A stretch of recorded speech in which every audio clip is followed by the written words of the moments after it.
When I was young, I didn't really know what I was going to do when I got older. People kept asking me, but then eventually I thought that the idea of inventing things would be really cool.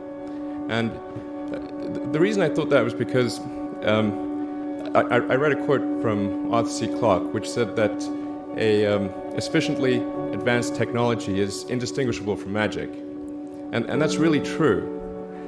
If you go back, say 300 years, the things that we take for granted today you'd be burned at the stake for. Being able to fly, being able to see over long distances, being able to communicate, and having access to all the world's information instantly from almost anywhere on the earth. This is stuff that really would be magic, or would be considered magic in times past. In fact, I think it actually goes beyond that, because there are many things that we take for granted today that weren't even imagined in times past. They weren't even in the realm of magic. So it actually goes beyond that.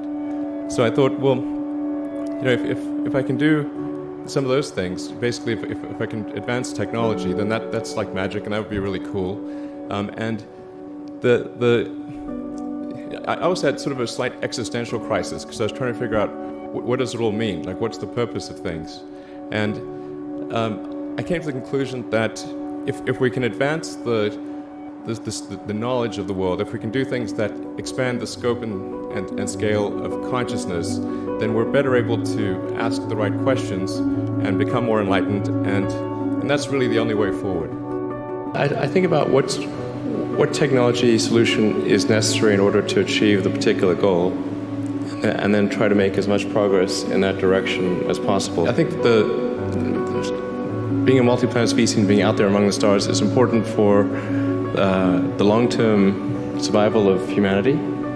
But then the part that I find personally most motivating is that it creates a sense of adventure, and it makes people excited about the future.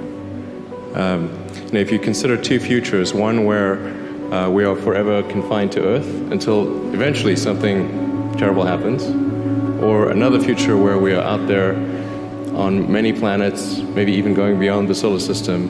I think that second version is incredibly exciting and inspiring, and there need to be reasons to get up in the morning. Life can't just be about solving problems. Otherwise, what's the point? There's got to be things that people find inspiring and make life worth living. When my brother and I were starting our first company, instead of getting an apartment, we just rented a small office, and we slept on the couch. And we showered at the YMCA, and we're so hot up we had one computer, so the website was up during the day, and I was coding at night, 7 days a week, all the time. And I sort of briefly had a girlfriend in that period, and in order to be with me, she had to sleep in the office. So work hard, like every waking hour. That's the thing I would say, particularly if you're starting a company. A natural human tendency is wishful thinking.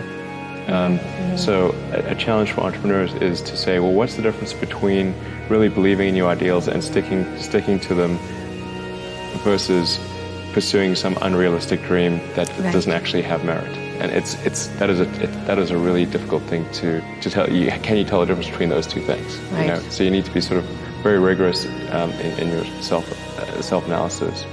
I think certainly extremely tenacious, and then just work like hell. I mean, you just have to put in 80 to 100 hour weeks every week. All those things improve the odds of success. Or how do you think about making a decision when everyone tells you this is a crazy idea? Or where do you get the internal strength to do that? Well, first of all, I'd say I actually think I feel fear quite strongly. So it's not as though I just have the absence of fear. I feel it quite strongly. But there are just times when something is important enough, you believe in it enough, that you do it in spite of fear.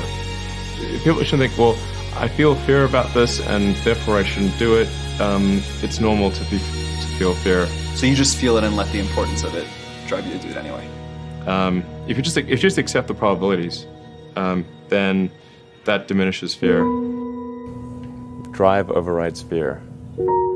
It's about believing in the future and thinking that the future will be better than the past. And I can't think of anything more exciting than going out there and being among the stars.